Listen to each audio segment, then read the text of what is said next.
प्रेरणास्पद कथाएं YouTube channel पर मैं धनंजय जैन आप सभी का हार्दिक अभिवादन करता हूं। छोटी सी कहानी डीजे की जुबानी। दोस्तों, एक मध्यम वर्गीय परिवार के लड़के सचिन ने 10वीं की बोर्ड की परीक्षा में 90% अंक पाकर सबको आश्चर्यचकित कर दिया। वैसे लड़का बहुत होशियार था, बुद्धिमान था और खेलने कूदने भी अव्वल नंबर आगे रहता था। माता पिता के प्रति उसका समर्पण भाव भी था और अपनी स्थिति, अपनी परिस्थिति को जानते हुए ही वो ज़्यादा से ज़्यादा समय अपने गोल की तरफ सेट करके रखता था।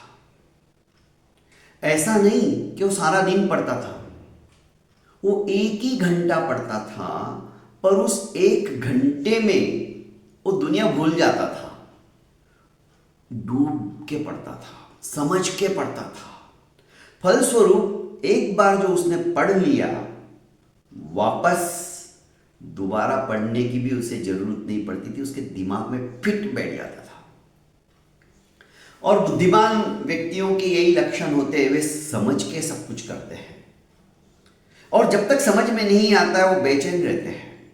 वो बारंबार जो चीज उसे समझ में नहीं आती थी तो अपने टीचर को पूछता रहता था और जब तक उसका माइंड क्लियर और सेट हो जाता था उसी की तरह सम्स वो अलग अलग करके बनाता था और देखता था, हाँ अब उल्टा सीधा कैसे भी इस क्वेश्चन को कोई पूछेगा तो मैं उसको इजीली जवाब दे सकता हूं। ये चीज होनी चाहिए। जब 90% उसके मार्कशीट के अंदर पिताजी ने देखा तो उन्हें भी बहुत खुशी हुई। उन्होंने अपनी धर्मपत्नी को आवाज दी और कहा कि देखो, आज हमारे सचिन ने हमारा सीना गर्व से 56 इंची बना दिया है। इसे 90% मार्क्स मिले हैं। पत्नी भागी भागी किचन से आई और कहने लगी, देखूं, मुझे भी तो दिखाओ मार्कशीट में 90% कैसे होते हैं। लड़के के मुंह से अचानक निकल गया, बाबा आप भी ना, माँ को भला क्या समझेगा, माँ को क्या दिखेगा, माँ तो अनपढ़ है, अंगूठा छाप है। इतना सुनना ही था। जो खुशी माँ के चेहरे पे थी, आंखों ने भी आंसुओं का स्थान ग्रहण कर लिया। अपने आंसुओं को अपने पल्लू से पोंछते हुए माँ वापस किचन की तरफ भागी। बेटे के लिए दाल का हलवा बना रही थी। जैसे ही उसने सुना कि आज रिजल्ट आने वाला है और बेटा पास होके ही आएगा, पर इतने ज्यादा नंबर मिलेंगे उसे पता नहीं था। पिता ने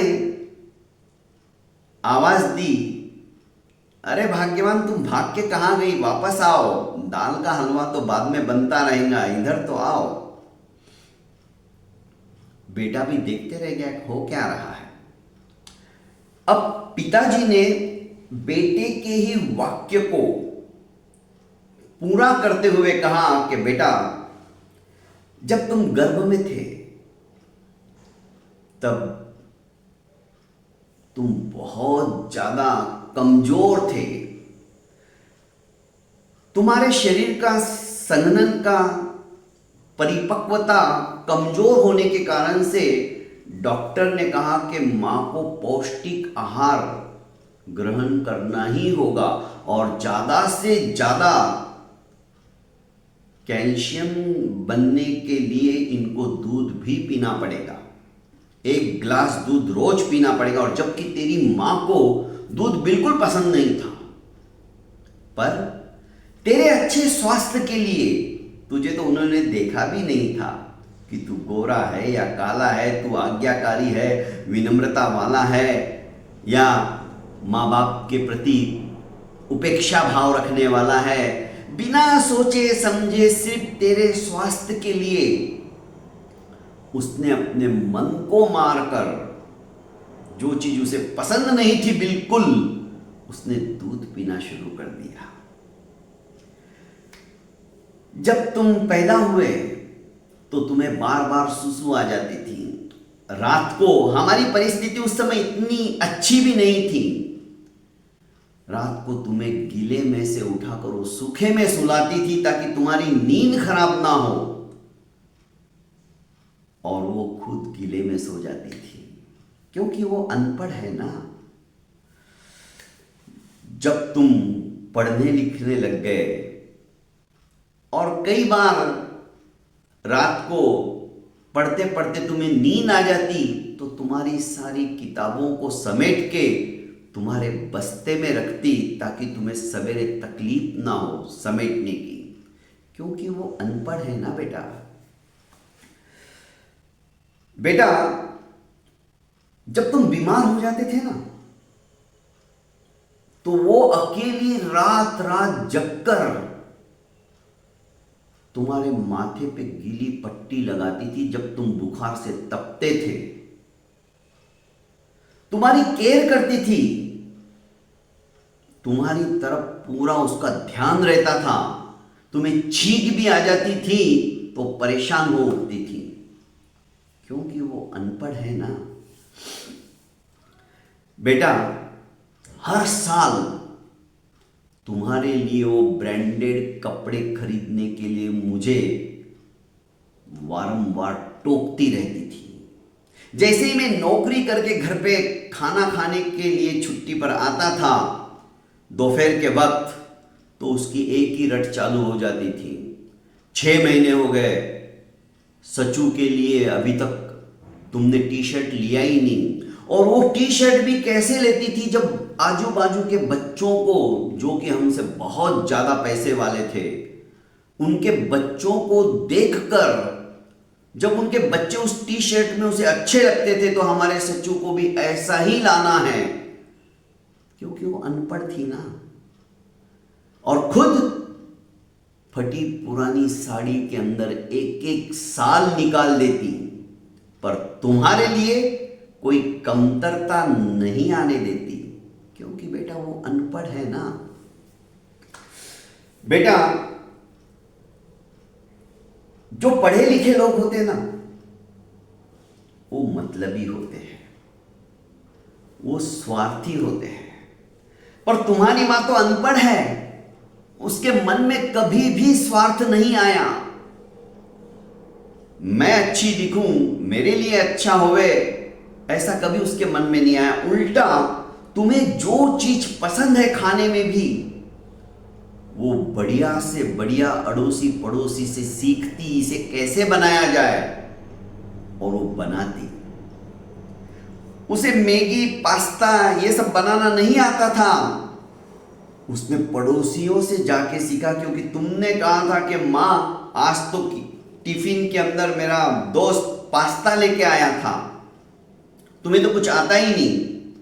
बेटा, उसने पास्ता बनाना सीखा, और उसने ऐसा पास्ता बनाना सीखा शायद होटल वाले भी नहीं बना सके,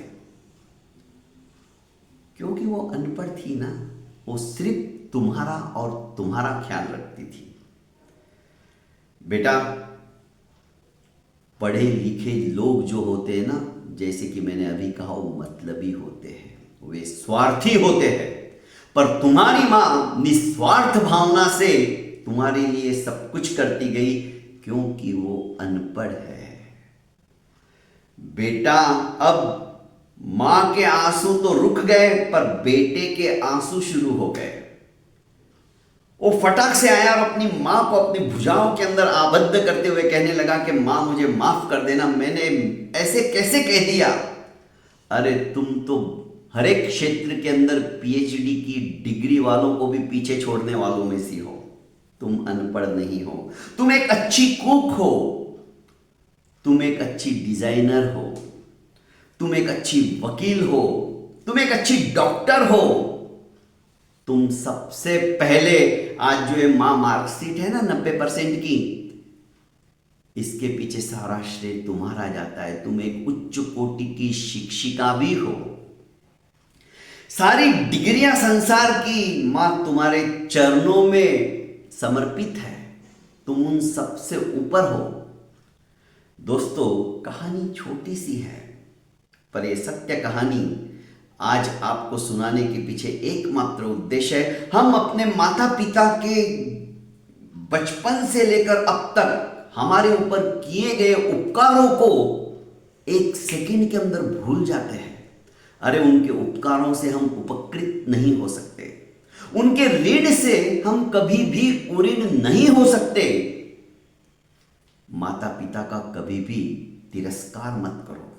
उनका आदर करो, उनका सम्मान करो, उनका सत्कार करो। हमारे जीवन को निर्माण की दिशा में ले जाने वाला और कोई है तो वो सिर्फ और सिर्फ हमारे माता पिता है। बहुत बहुत धन्यवाद दोस्तों। प्रेरणास्पद कथा यूट्यूब चैनल को आपने अभी तक लाइक एवं सब्सक्राइब नहीं किया है तो कर लीजिए और ज़्यादा से ज़्यादा अपनों को शेयर कीजिए। प्रणाम।